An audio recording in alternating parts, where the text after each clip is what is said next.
Hey, I'm Bob, the Sports Sim Guy. Welcome back to my channel. In today's video, I want to show you some of my dad's old baseball cards. Most of these are back from the early 70s.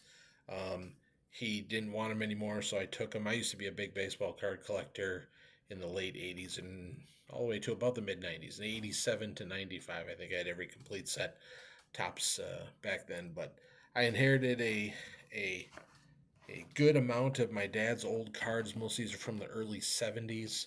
And a lot of players I don't recognize. I wasn't even around in the 70s.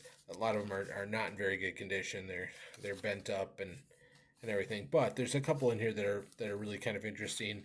Some of the things they used to do with baseball cards back in the day. That's another good example of one I want to show you. But yeah, a lot of these players I don't recognize. Here's a Minnesota Twin, Glenn Boardman. Again, way before my time. Here's another good one. Um, oh, Dave Roberts. I wonder if this is the Dave Roberts. I'm not sure. Anyways, got a lot of really cool cards in here I want to show you. Okay, so I'll start off by let me show you my favorite ones first. These are the ones I dug out. I went through all these cards. I don't know, there's a couple hundred in here. Went through all the ones and picked out some of the names that I recognize. First of all, he used to have these in. It was like a cardboard. It almost looked like a cardboard briefcase, um, and I couldn't keep that. I wish I had because the front. It must have been something you could get back then. I never asked my dad, but it was almost like a carrying case for baseball cards. And inside there, he had a cigar box too, where he kept a couple of cards in a cigar box. I'm guessing, and I haven't asked him this yet, but I'm guessing that's kind of where he kept the good cards and a couple of the other things that he had some knick-knacky baseball stuff. I actually don't think they're in here. He had like a couple of patches. Um, oh, here they are. Found them. We'll show those too. Um, okay, so like I said, there's a lot of cards in here, and I went through all of them, and I kind of found, uh, I guess, which would be my favorite ones, and then we'll go over it and show you that. And then these I want to show as an example. Okay, so here's a sampling of my dad's card collection from 19. Most of the cards are from 1973. They're 1973 tops cards. All right, so the first one, Bert Blyleven, who Minnesotans know very well, still does Twins broadcasts. But So there's the front of the card. The back has a little trivia about. Actually, his name is Rick Albert Blyleven, but he went by Bert. That's interesting. But the card of all top of most of these cards, there's trivia about the player. So this one's Bert got married during the '71 All Star break. So interesting. All right, so Bert Blyleven pulled him because I just recognize him. Bobby Bonds, Barry Bonds' dad. Um,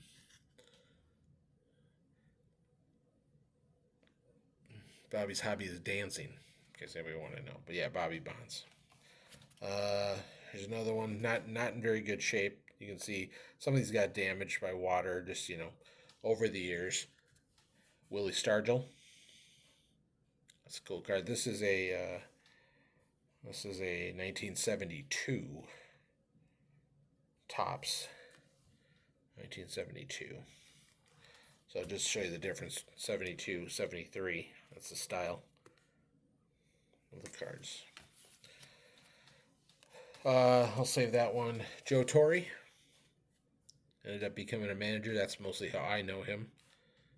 Joe Torre, by this time, by 1973, he had a pretty long career. So the other reason why I like this one is in 1960, Joe Torre played minor league baseball in Eau Claire, Wisconsin. That's where I went to college. And he actually did pretty good there at Eau Claire. Had 16 home runs, batted 344. Then he got called up to the Braves. Only had two at bats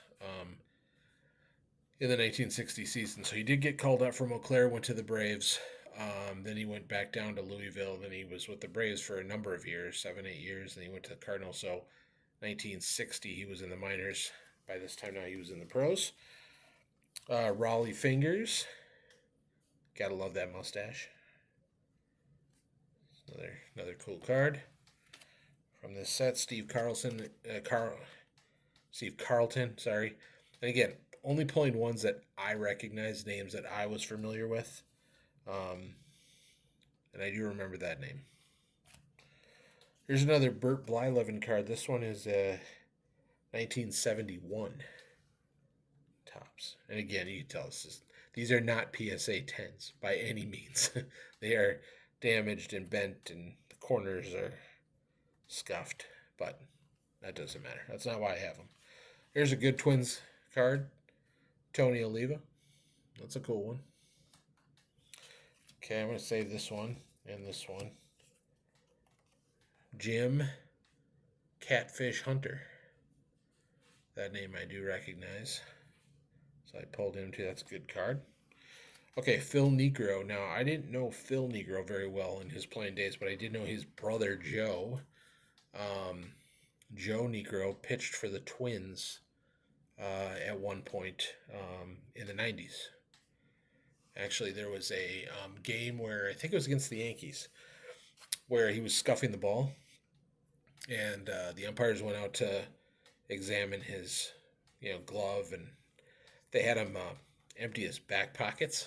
And there's a scene, a video captured of him kind of taking the filing thing when he was putting his hands in his pocket. He kind of flung it off to the side, and one of the umpires saw it. So kind of a cool story. But this is his brother, Phil. But I'm more familiar with Joe. Tom Seaver. Again, I just recognize the name because I know he was a really good pitcher back in the day. Carl Yastrzemski, the Boston legend. This is a 1972 tops. That's a good card.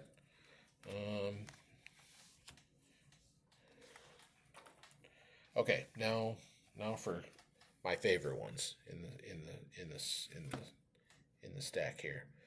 This one's got some water marks on it. Other than that, it's in fairly good condition. Willie Mays, the Mets, the back of his card. So I'm not familiar with when he finished playing baseball, but on the back of the card you can see a long run with the Giants, and then the last.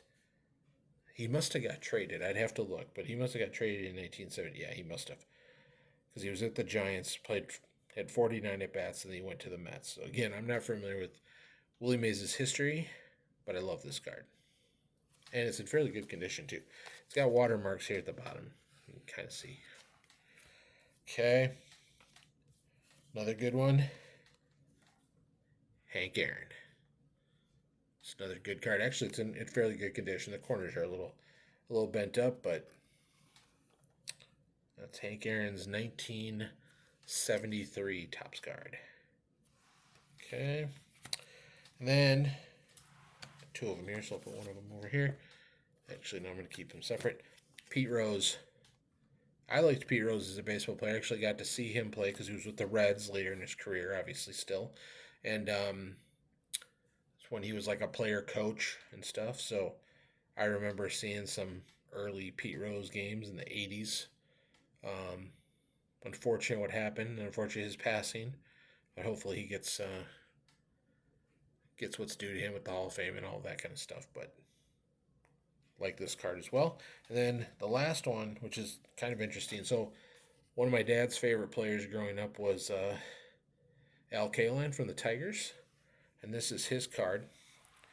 Now, this just shows you the quality of printing, card printing in the early 70s. This card is severely cut incorrectly. See, the top is cut off, and the bottom of maybe what was another card down here. So it's way off center. This would not be a good PSA grade, obviously. But what's interesting is this is not the worst I've seen in this set. These are two players. I don't know who these players are. But let me show you. Here's another one cut very close at the bottom. Because if you look at see how that's cut? Okay. But wait, it gets worse. You're going to see the worst one? John Lowenstein. I mean, it's like they didn't even try. This one's really cut bad. Way chopped off at the top. In fact, if you look at the back, even his kind of fun fact is chopped off at the top. But anyways, so yeah, a number of cards are like that. Out of all of them I could find. But this was my dad's favorite player. One of his favorite players when he's growing up. He liked the Tigers. Okay, a couple other interesting cards in my dad's set that I don't, So this is 1969 Fleer. My dad has a couple of Fleer cards from 1969. My dad would have been 12 at this time. So this is a card here, and it kind of highlights a historical World Series. This was the Red Sox versus the Pirates. What's interesting is in the back, it tells you a little bit about the World Series that happened. So in this case, Boston won 5-3. I was like, wow, that's a long World Series. Here's what it says in the back, which I think is kind of interesting. A 5 out of 9 series was arranged by the presidents of the Boston and Pittsburgh clubs, ending the warfare between the leagues and launching the modern World Series. So 1903 is kind of the start. Pirates took a 3-1 game lead, only to see Boston come back with 4 wins in a row. Bill Dining won 3 for the Sox, 2 by shutout. Baseball's winningest pitcher, Cy Young, took the other 2 for Boston in his only World Series. Deacon Felipe pitched a fantastic 5 complete games, winning 3. That's crazy how pitching was so much different back then than it is today. So these are kind of cool. Got a whole bunch of these type of cards. Here's another one. Cardinals versus, all these have different designs, which is kind of neat. So this one's highlighting a specific player. Pepper runs wild with number 5. This is Cardinals versus A's in 1931. 5 runs, 5 RBIs, 5 steals, 5 extra base hits. Ain't bad at 500. And on the back, it talks about more about his performance. Pepper Martin was his name. He played for the A's. Now, this must when they moved to a 7-game series, because in this case, St. Louis won 4-3. But got a bunch of these type of World Series memory cards from 1969. Here's another one. Each one has kind of a different design on it, so that's kind of neat. Let me see here. There's a couple other. A lot of the, and I'm going to go through and organize these, and I want to pull all those ones aside. But there's manager cards. I'm trying to see if I can find one real quick. Managers had cards. The team. Here's a team card. Detroit Tigers, 1973 team. Then on the back, so it doesn't tell you who the players are, but on the back it tells you team records and when they won the pennant. Trying to see if I can find a. There's a bunch of these like inaction cards, which aren't like. They're not. Darrell Evans inaction. Okay, so it's highlighting the photography of the card. Then on the back, it's National League leading batsmen each year. So who led the league in batting? Oh, you can't read that really good. A lot of these in 1973 had like strikeout leader cards. Actually, I'm going to keep this one too. Nolan Ryan's on here. He's one of my favorite pitchers of all time. He's on here with Steve Carlton. I'm going to keep this one to the side too. Let's see here. So besides the World Series cards, Fleer also had some that just highlighted famous feats. Here's another horribly cut card. Trying to see if I can find one of the manager cards.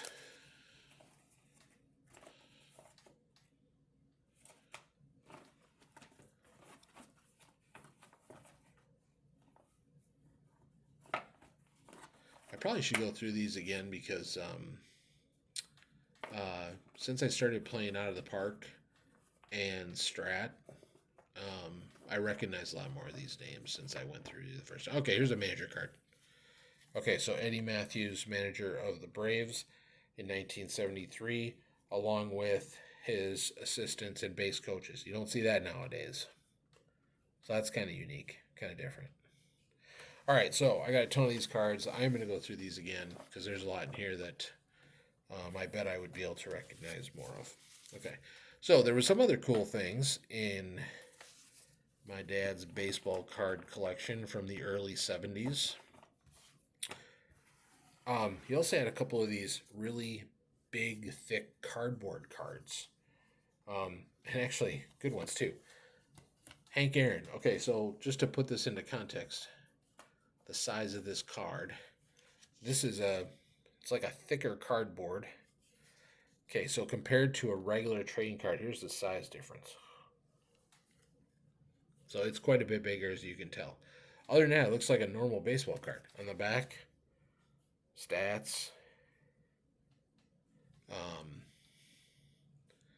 This is a Topps card, 1971. So it must have been some sort of special series or something. And you can tell my dad must have pinned this up in the wall because it's got a like a pin hoop through it and an R there. It's my dad's initial. But Hank Aaron, I don't know if these are worth anything, but kind of different. Roy White, Tom Seaver, he had 4 of these, and Jim Perry, the Twins. Jim Perry looks like 60 years old in this card. Honestly, when was he born? He was born in 1936. So, I mean, he was 36 years old. Somewhere around there, 36. Yeah, 36. Dude, he looks like he's 70. Anyways, okay, so these are kind of cool. These are kind of neat. All right. And then here's the patches that were in there as well. Patches like you could sew onto like a jacket or. So he had 3 of them. He has a Red Sox one. Okay, that's kind of old school. Then a Milwaukee Brewers one. I love this one. It's got a string there. Hold on. I don't want to pull it out because it's actually part of that. But it's a Brewers one. And then the last one is Cubs. So these are kind of cool. I'm going to have to ask him where he got those or why he has those. Okay, and then the last thing I want to show you that was in the box, which is really cool. A 1972 Wisconsin Rapids Twins baseball schedule. Okay. So my parents are from Wisconsin Rapids, Wisconsin. A lot of my family still lives in that area. My dad, when he was a kid, would go watch the Twins minor league team that was based out of Rapids, and I believe it was AAA. I think it was their AAA team, if I recall correctly. And this is the schedule, still in pretty good condition. 1972 Minnesota Twins schedule.